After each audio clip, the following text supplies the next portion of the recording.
Então, estou fazendo um ajuste aqui do material para a apresentação. Compartilhar tela.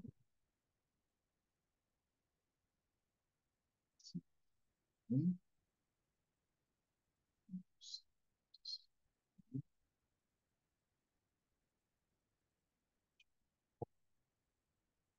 Então, a partir desse momento, eu vou contar alguns segundos para realizar o corte. Um pouquinho, ótimo. Então, iniciamos em 3, 2, 1. Olá, meus caros acadêmicos. Eu sou o professor Dr. Leonardo Finelli e estou aqui para dar a vocês boas-vindas para a disciplina de Psicologia Geral do nosso curso de Pedagogia, né? Primeiramente, eu parabenizo a todos por essa conquista, né? Vocês estão aí realizando um curso de excelência em uma das melhores instituições, se não a melhor instituição de ensino, em especial voltada para as licenciaturas do norte de Minas Gerais.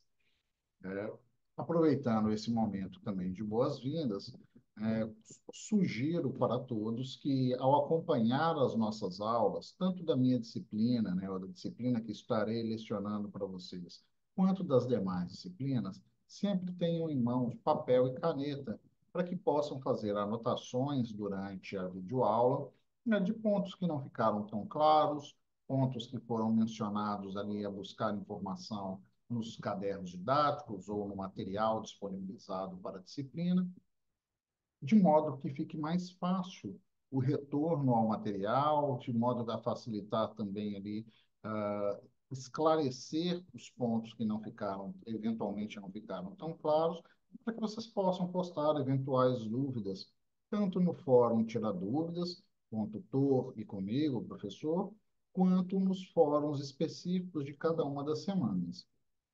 Posto isso, eu passo então à apresentação da nossa aula de Psicologia Geral.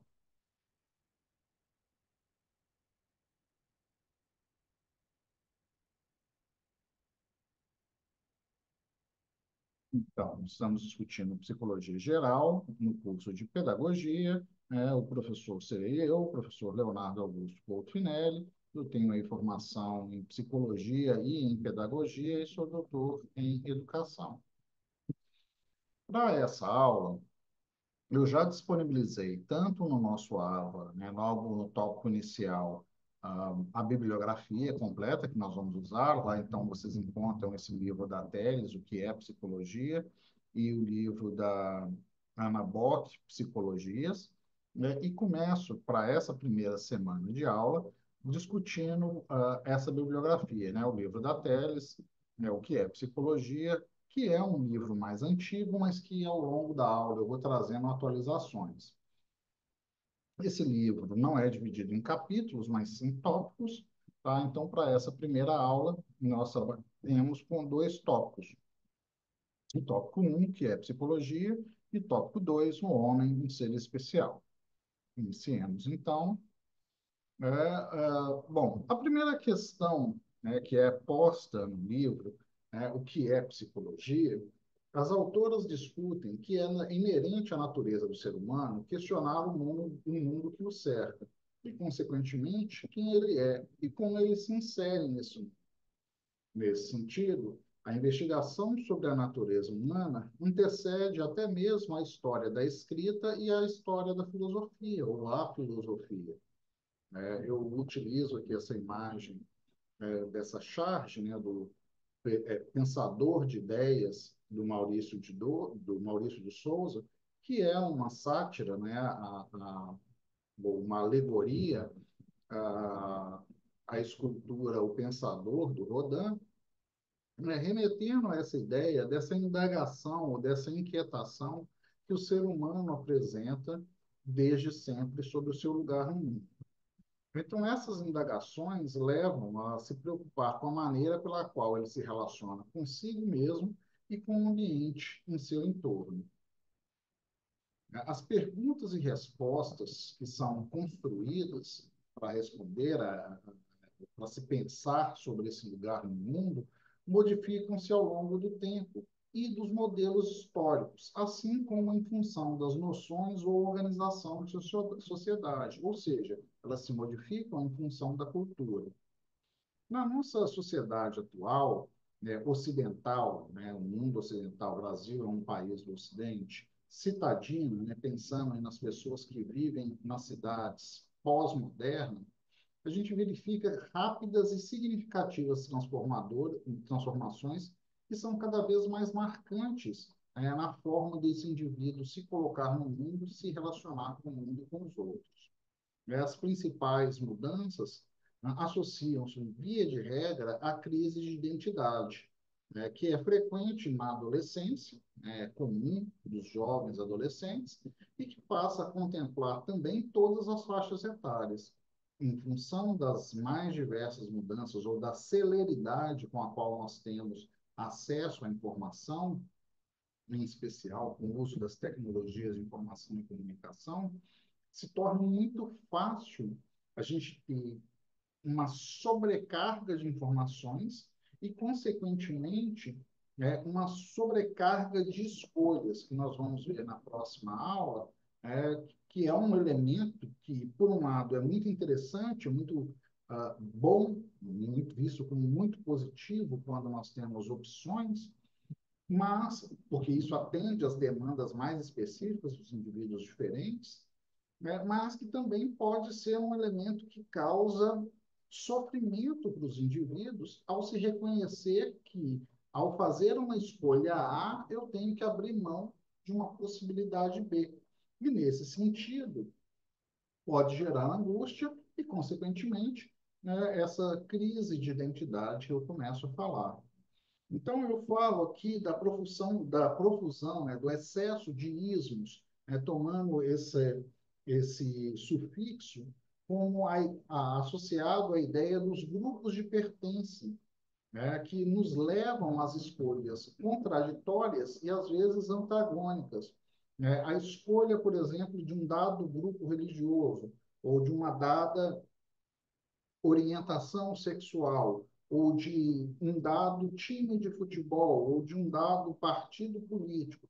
Isso gera sensação de pertença, né, dos grupos, né? Eu torço para o time A, então eu me reconheço com um conjunto de características similares, né? Eu tenho preferências, eu tenho leituras, eu tenho um assunto a debater com aqueles que compartilham dessa mesma escolha e preferência, mas, por outro lado, eu vou criar, né, esse meu conjunto de crenças gera divergência para com outros grupos. E algumas vezes essas escolhas de participar de um grupo A são contraditórias ou às vezes até mesmo antagônicas com a escolha de um curso de um grupo B.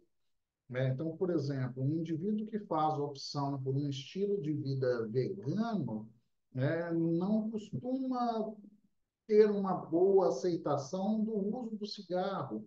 Mas, às vezes, o indivíduo faz o uso do cigarro e quer ser vegano, então tem um estilo de vida mais saudável, mas o compromete em função de um outro elemento, entre outras milhares de possibilidades existentes. Né? Via de regra, a nossa sociedade ocidental, citadina, pós-moderna, valoriza o sucesso, valoriza a imagem, né, quiçá cada vez mais com o uso aí das redes de comunicação, né, dos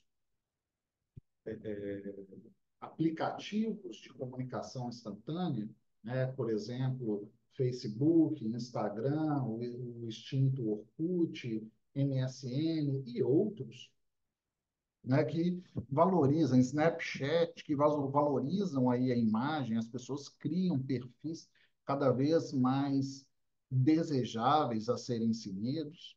Né, valorizamos muito a juventude, a beleza, o dinheiro, né, o poder econômico.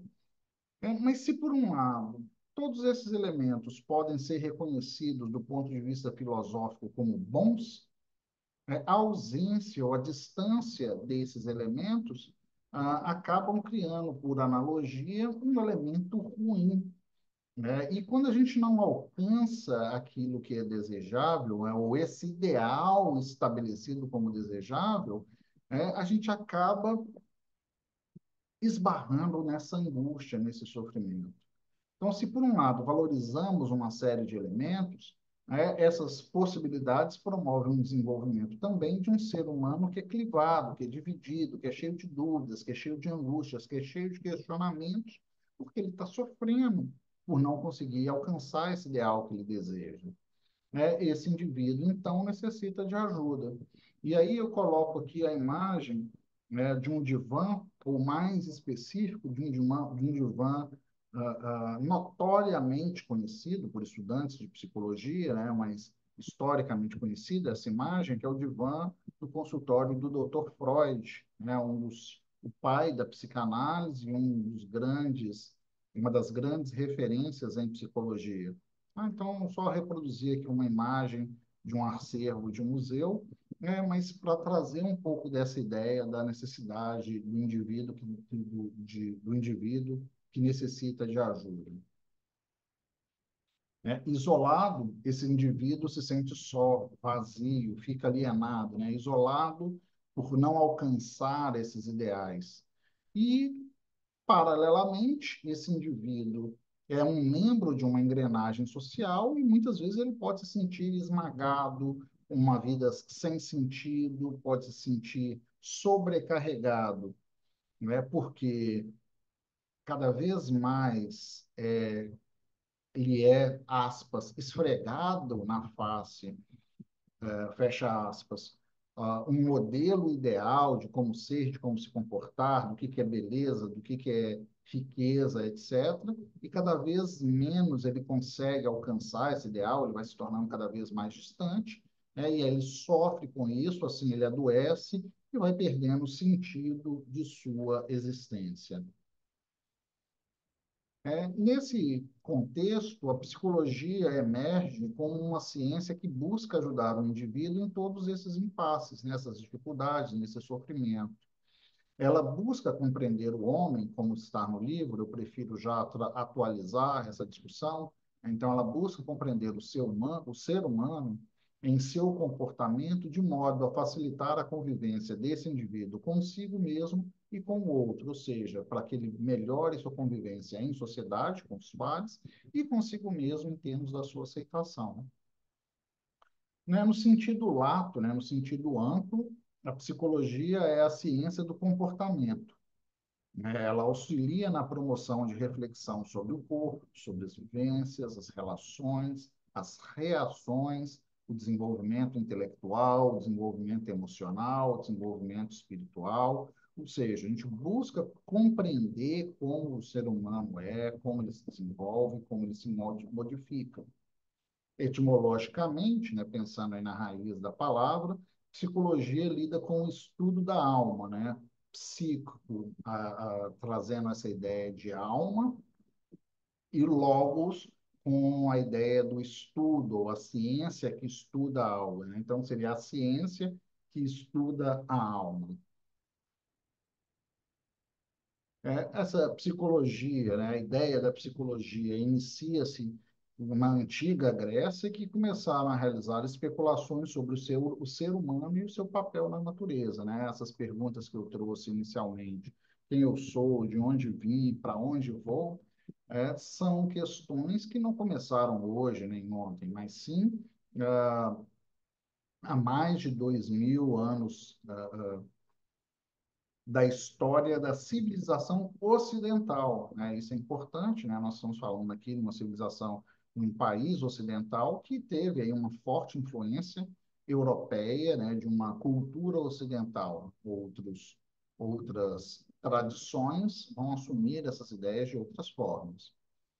Mas essas ideias, então, sobre o lugar, esse estudo da alma, avança da antiga Grécia, para o século XVI, considerando parte do ser humano o ser humano como uma parte material, um corpo físico, biológico, e uma parte imaterial, que seria essa alma, esse espírito que anima o ser humano, que dá vida ao corpo a esse corpo físico, né? Uma alegoria muito interessante para essa discussão é o livro Frankenstein, de Mary Shelley, onde o Dr. Victor Frankenstein tenta trazer vida, ele constrói um corpo, né, com partes de outros corpos e luta na sua alegoria para trazer vida a esse corpo construído, para trazer uma alma, esse elemento da ânima que anime o corpo que ele construiu.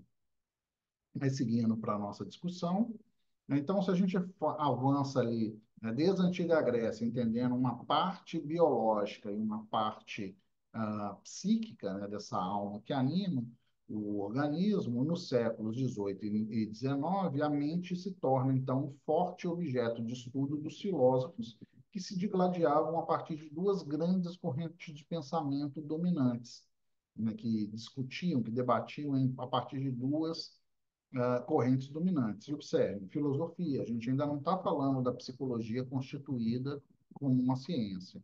Então, essas duas correntes, né, a primeira delas, né, só uma organização mesmo para a explicação, muito mais do que uma ser mais ou menos importante do que a outra, né, é a corrente do empirismo inglês, que acredita que todo conhecimento se baseia nas sensações.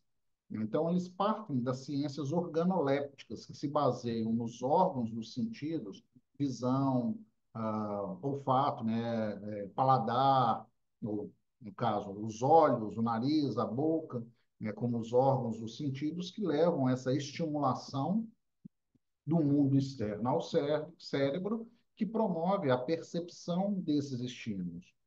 Então, para esse grupo, o foco é dado na percepção para promover o aprendizado. Eu só aprendo aquilo que eu consigo perceber do mundo.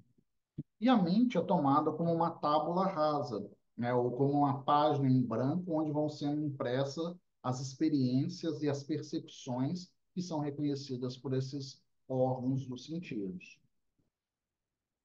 É uma alegoria aqui. Né? John Locke propõe um enigma que esclarece, né, essa ideia do empirismo inglês. Um cego de nascença distingue uma esfera de um cubo pelo tato. Então, está lá a figurinha, ele distinguindo um e o outro. Se por num dado momento for lhe dado o sentido da visão, ele será capaz de distinguir o círculo do cubo sem tocar esses dois? Né? Então, dentro dessa lógica do empirismo inglês, não, porque ele aprendeu a partir de um sentido, o tátil, a reconhecer a diferença entre esses objetos, e se mudar o sentido do tátil para o visual, que no primeiro momento ele não dispunha, ele não conseguiria reconhecer essa diferença. Né? Então, qual a relação entre a ideia e o objeto propriamente dito? Né? Então, John Locke responde, né? Os objetos têm qualidades que produzem uma ideia na mente.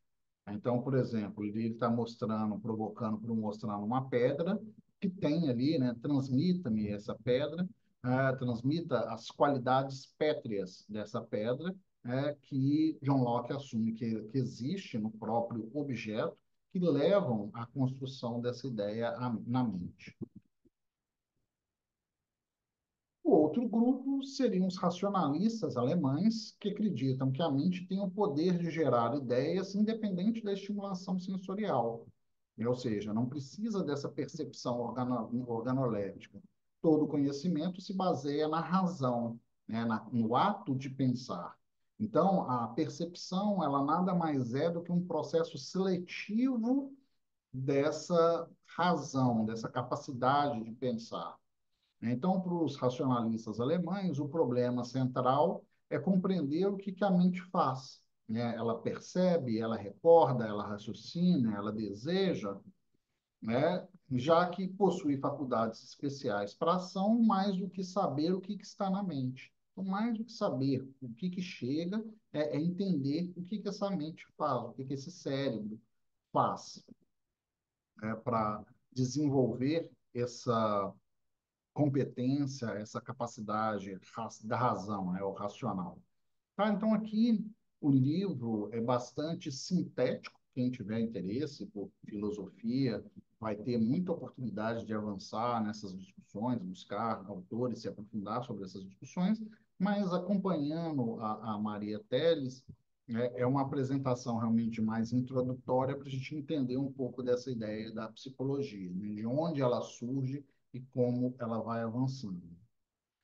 Então, a questão posta para a psicologia, que ainda não era uma ciência, mas um ramo da filosofia, né, um campo do pensar da filosofia do século XIX, era que os filósofos consideravam uma possível ciência do psiquismo, que seria, ao mesmo tempo, abstrata e formal, sem consequências práticas para a vida cotidiana.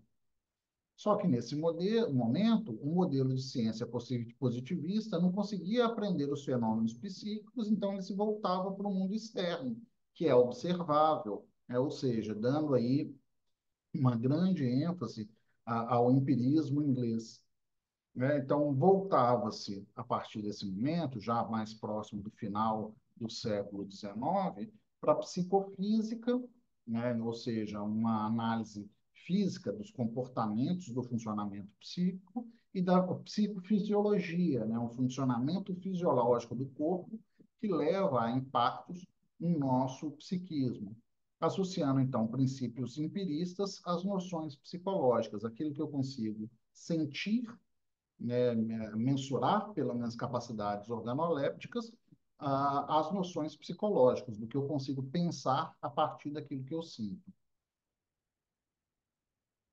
Então, a psicologia nasce, aspas, aí, como ciência em Leipzig, na Alemanha, quando Wilhelm Wundt, né, esse sujeito aqui do lado, inaugura o primeiro laboratório de experimentos em psicofisiologia. Então, ele passa a conduzir experimentos empíricos e experimentais sobre as dimensões psíquicas. Via de regra, ele está mensurando ali habilidades sensoriais, o quanto que o indivíduo consegue ver, percepção de olfato, de som, de paladar, etc. E atribuindo aí as diferenças orgânicas ao funcionamento psíquico. A partir, então, desses experimentos, já no século XX, começam a surgir diversas correntes psicológicas ou escolas de psicologia, como a gente vai ver na literatura também, que rompem com esse modelo dualista de que tem uma mente e um corpo separado e voltam-se para analisar o comportamento, o pensamento, a motivação, a percepção e os sentimentos como elementos psíquicos. Nesse contexto, então, a psicologia se volta para um ser humano como objeto de estudo, considerando os objetivos claros e métodos adequados, pensando aqui na ideia de uma ciência positivista, uma ciência dura. Então, métodos e objetivos claros e adequados para reconhecê-lo como um ser, né? Reconhecer o ser humano como um ser biológico, um corpo físico, psíquico, uma mente, social, que interage no ambiente com outros indivíduos. Mesmo reconhecendo que esse ser biopsicossocial, que vai ser o foco de estudo da psicologia, ou mais precisamente o comportamento desse ser, que vai ser o foco de estudo da psicologia, também vai ser objeto de estudo de outros campos do conhecimento, né? Como a filosofia, a antropologia, a sociologia, a medicina, a enfermagem e por aí vai. Então, cada corrente teórica propõe um dado olhar sobre um mesmo objeto de estudo, né, esse ser humano. E, a partir desse olhar, estabelece a sua compreensão do objeto e formas de intervenção para com esse objeto. A gente está trazendo aqui para vocês a ideia da epistemologia, né? Como que eu construo o conhecimento. Então, as diversas correntes teóricas partem de epistemologias ou de percepções epistemológicas distintas para construir o conhecimento a partir da visão daquele autor ou grupo de autores. Nesse sentido, cada corrente teórica lida com uma construção epistemológica que propõe uma praxis, uma maneira de se comportar, de intervir, que se aproxima ou se distancia do modelo positivista das ciências naturais e ou exatas, de acordo com a necessidade do autor, ou, como eu disse, grupo de autores e proponentes. Anuncia na provocação, se lá no início eu tinha o pensador de planos infalíveis, aqui eu trago o pensador do Rodin, né, a obra do pensador do Rodin, que eu faço uma metáfora, né? Eu construo aqui, eu fragmento essa obra e coloco diversos olhares, né? Cada um deles partindo de um dado ângulo com uma metáfora da epistemologia que vai levar às diferentes correntes teóricas. Então, se eu tenho um olhar mais próximo de uma determinada área, como aqui no canto superior à esquerda, mais próximo da cabeça, ela vai atentar para um conjunto de elementos mais do que para outros elementos. Em contrapartida, se eu pego aqui o que está à direita, no superior à direita, né, o olho colorido, que está mais atrás da figura, ela vai focar mais em um outro conjunto de características, de detalhes, vai estabelecer uma outra metodologia que atenda a essas questões e não aos elementos que estão à frente, e assim sucessivamente. Ou seja, é uma metáfora para tentar explicar um pouquinho dessas diferenças epistemológicas nas correntes psicológicas que vão se constituir a partir aí do século XX. Então, a ideia central para a gente tentar sintetizar esse tópico é de que a psicologia é a ciência que vai estudar o comportamento do ser humano e que ela vai ser feita, né, vai ser construída a partir de diferentes correntes teóricas, onde cada uma parte de uma percepção epistemológica sobre esse indivíduo para explicar esses comportamentos, esse funcionamento desse indivíduo. No tópico 2, né, o homem, um ser especial, eu preferiria já nomear como ser humano um ser especial, nos traz no avanço dessa discussão, dizendo que o estudo do ser humano é extremamente difícil e que há uma enorme ignorância com relação a esse ser humano ou ao estudo do ser humano. Por mais que tenhamos avançado, por mais que tenhamos tecnologia, a gente ainda tem muito a conhecer sobre o funcionamento do indivíduo. Por exemplo, pensando na ideia do dualismo que eu trouxe anteriormente, onde a gente começa a pensar agora nessa união entre um ser biológico, né, um corpo material que precisa comer, respirar, excretar, e uma entidade psíquica, um funcionamento psíquico que rege a minha vontade, o meu desejo, o meu comportamento. Então, agora eu começo a unificar essas ideias, cada uma com relações que têm aspectos que precisam ser compreendidos. Então, por exemplo, um indivíduo se apresenta numa condição de depressão, né, de tristeza. Ele chora, ele se isola, ele dorme mal, ele come mal. Pode ser uma depressão psíquica endógena, né, está triste. Pode ser um luto, um parente, uma pessoa querida morreu, se afastou, perdeu um emprego, deixou ali de ter uma relação com uma pessoa muito querida. Pode ser, por exemplo, falta de um conjunto de vitaminas que fazem com que esse corpo apresente esse funcionamento debilitado. Então, eu não posso só olhar por um aspecto psíquico ou só por um aspecto fisiológico ou biológico. Então, além da habilidade de raciocínio, nós, seres humanos, temos essa capacidade de refletir sobre nossa ação, nós produzimos linguagem e, a partir da linguagem, desenvolvemos cultura e as transmitimos. O que é bom, o que é belo, são elementos que são construídos num contexto histórico e cultural. Então, nesse sentido, além de seres biológicos e psíquicos, como eu citei mais cedo, os seres humanos são também seres sociais. Então, eles dependem, ou nós, como seres humanos, dependemos da relação com outros seres humanos para nos constituir enquanto seres. Eu só sei o que é certo, por exemplo, a ideia de me alimentar. Eu sento à mesa, né? Eu sento em uma cadeira e me aproximo da mesa para me alimentar, para comer, e faço uso de garfo e faca, porque é típico da cultura ocidental. Eu ponho o alimento em um prato, como com garfo e faca. Então, o nosso potencial, que nos diferencia dos demais animais, também nos torna mais frágeis e menos maduros ou menos adaptados ao nascer, o que demanda um grande apoio para a manutenção da vida. Não sei se vocês já viram o nascimento de um animal ou outro qualquer, por exemplo, um filhote de gato, de cachorro, ou de cavalo, né? Um potrozinho, um filhote de bovino.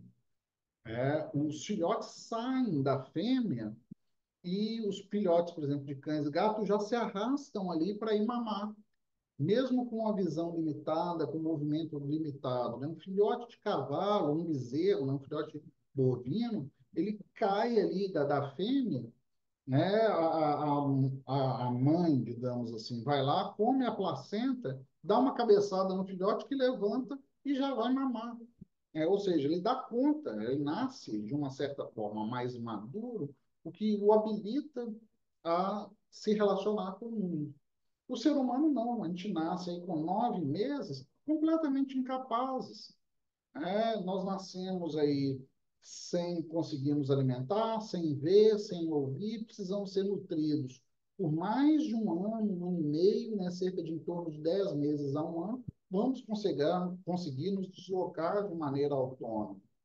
Mas ainda leva mais um tempo para nos tornar minimamente independentes para conseguir ir ali, abrir a geladeira e pegar um alimento. Um bebê não consegue caçar e por aí vai.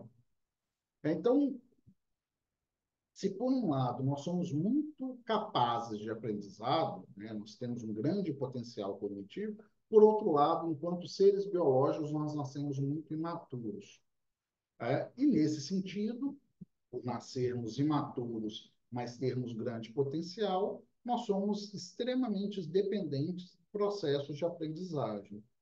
A gente difere dos demais animais que apresentam, por exemplo, uma programação genética que é inata e regula suas ações para a sobrevivência. Por exemplo, um filhote de pato nasce e ele segue o primeiro objeto que ele vê em movimento, seja ele a mamãe pato, ou como no conto lá do pequeno cisne, ele seguiu a pata e não o filhote do cisne nasceu, seguiu a pata e não ao cisne, e teve lá todas as dificuldades dessa alegoria. Tá? Agora eu tenho um probleminha, eu desliguei meu monitor, vou ter que fazer um corte.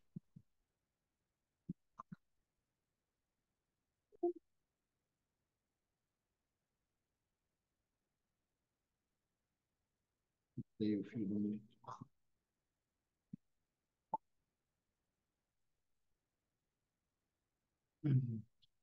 Consegui religar. Então, tá retomando aqui, mantenho o meu corte. Vou voltar ali no segundo ponto. Então, daqui a pouco eu faço a anotação do corte. Então, nós diferimos dos demais animais que apresentam uma programação genética, inata, instintual, que regula suas ações para a sobrevivência. Por exemplo, um filhote de pato, ao nascer, ele segue um primeiro objeto em movimento que ele percebe, que normalmente é a pata que o chocou, mas que pode ser, em outras situações, outros indivíduos. Né? Então, por exemplo, Konrad Lorenz fez um grande experimento na década de 80 sobre isso, chocou os ovos de pato e os patinhos passaram a o seguir. Então, esse instinto que eu estou citando trata-se de uma série de atos repetitivos que levam a um determinado fim, a um determinado funcionamento desse organismo que o habilita, de certa forma, a operar no mundo.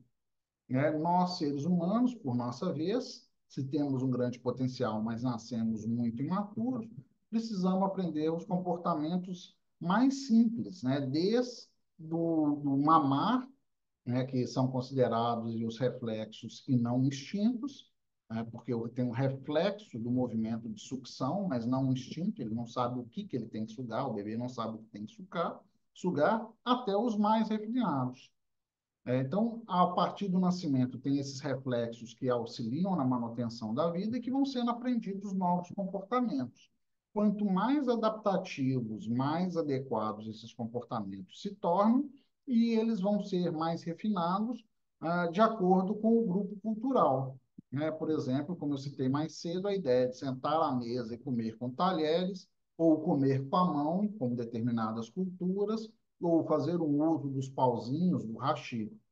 Eu sugiro um filme que se chama Vem Dançar Comigo, que traz uma sátira muito interessante de um homem na cultura japonesa que tem o desejo de fazer aula de dança e que não é bem visto, o homem dançando e tal. Então faz uma sátira, uma alegoria bem interessante, não é um filme difícil de se encontrar. Tem a versão original, que é a versão japonesa, que é do final dos anos 90, e depois tem uma refilmagem norte-americana. Né? Bom, mas a ideia central é que a aprendizagem, então, leva, né, ou significa essa mudança de comportamento, que é o resultado dessa experiência do indivíduo ao se relacionar com o mundo. E em função dessa experiência, desse processo de aprendizagem, como eu citei mais cedo, nós temos a linguagem, que é uma das marcas distintivas dos seres humanos, porque a gente não constrói cultura sem linguagem. A linguagem possibilita que nós façamos a transmissão dos conhecimentos. A gente só vai pensar em escola porque a gente tem linguagem. A gente só está se comunicando aqui porque eu falo uma língua que vocês entendem, porque eu apresento um slide com uma escrita que vocês conseguem reconhecer as diferenças desses desenhos, desses símbolos, enquanto letras que se juntam para formar sílabas, que se juntam para formar palavras que são organizadas de uma dada forma para se organizar em frases e que fazem sentido para vocês. Vejam, os animais se comunicam, mas eles não falam nem usam símbolo. Se você pegar, por exemplo, cachorro, né? Você está andando pela rua à noite, um cachorro começa a latir, aí o cachorro vizinho começa a latir, o outro cachorro começa a latir, o outro vizinho vai latir, e logo todo o quarteirão está latindo. Ele latiu porque um objeto, um indivíduo estranho passou à frente do portão. Se ele começa a latir, ele dá um sinal de alerta. O outro escuta e começa a latir também, ativa esse alerta. Eles estão se comunicando, mas eles não têm uma linguagem formal, como se eles dissessem: ei, sai daqui do portão, eu vou te pegar. Aí o outro cachorro: é isso mesmo, sai daí do portão. Não, não tem nada disso. E eles também não usam símbolos. Tá? Então, a linguagem possibilita a transmissão dos conhecimentos. Ela possibilita, por exemplo, ligar o presente ao passado ou antecipar o futuro. É só porque temos a linguagem que nós somos capazes de pensar nessa organização de tempo. Por exemplo, uma vaca caminhando no pasto, ela não planeja, né? Vou comer esse matinho aqui da direita e deixar o matinho da esquerda para amanhã. Não, ela come o matinho da direita e da esquerda de acordo com sua vontade, sem fazer esse planejamento. Então, por meio da linguagem, nós falamos, nós construímos pensamentos, nós nos lembramos, nós simbolizamos ou fazemos uso de símbolos, organizamos conceitos, né? Por exemplo, o amor. O que que é o amor? Você pode ler a carta de São Paulo aos Coríntios, e é muito bonita, mas é um conceito que é desenvolvido. Saudade. O que que é saudade? Animais não sentem saudades, eles sentem apego. Então, a linguagem organiza essas experiências, possibilita fazer previsões, julgamentos, planejamentos e idealizações. Sem uma linguagem, seja ela oral ou escrita, a gente teria que sempre reinventar a roda. Né? Como eu falei, a partir da linguagem a gente consegue transmitir conhecimento. Todo o acervo cultural conquistado num dado momento histórico precisaria ser recriado se não tivesse linguagem para transmitir essa informação, esses conhecimentos para outra geração. Então, com as palavras, com a linguagem, a gente introjeta valores, né? O conceito de certo e de errado, de uma dada cultura, de uma dada sociedade. Moldamos os nossos comportamentos e personalidade, nos comunicamos, transmitimos expectativas de comportamentos, o que a gente espera do outro, e, consequentemente, construímos nossa visão de mundo. Então, essa ideia da visão do mundo, essa epistemologia de como aprendemos a realidade, é estritamente ligada à linguagem, né? Porque precisa ser transmitida. Assim, essa visão de mundo está intimamente ligada à transmissão ou imposição de uma ideologia dominante, né? Então, a ideia, aí, por exemplo, que vocês devem ter discutido lá em filosofia, de pedagogia ou demagogia, né? De ensinar o outro a pensar ou de auxiliar na transmissão de conhecimento para que o outro aprenda ou estabelecer aquilo que deve ser aprendido, né? Então, por exemplo, a criança fala sobre sexo e apanha, né? Uma criança começa a falar, fala uns palavrões ou fala de sexo e ela apanha. O que que ela aprende? Que a palavra sexo, por exemplo, não pode ser dita, ou que um conjunto de palavras associadas ao sexo não pode ser dita, porque ela apanha. É um reforçamento, uma punição. Que se ela disser essa palavra, ela vai ser agredida, que essa palavra não é bem aceita, entre outros contextos. Ou seja, ela está aprendendo, mesmo que não seja uma educação formal ensinada na escola. Tá, mas essa é só uma introdução para a gente começar a entender, a pensar sobre o que é a psicologia. Eu vou parar aqui a transmissão, né? E aí eu reitero que é preciso que não só assistam à videoaula, mas façam a leitura do material disponibilizado, né, do texto, do livro disponibilizado, tenham aí suas indagações, suas dúvidas e as debatam no nosso fórum, tanto de discussão específico dessa semana, quanto no fórum Tira Dúvidas geral da nossa sala, né? Por hoje eu fico por aqui, né? Mas na próxima semana eu estarei novamente com vocês com outra videoaula. Um grande abraço e sucesso a todos.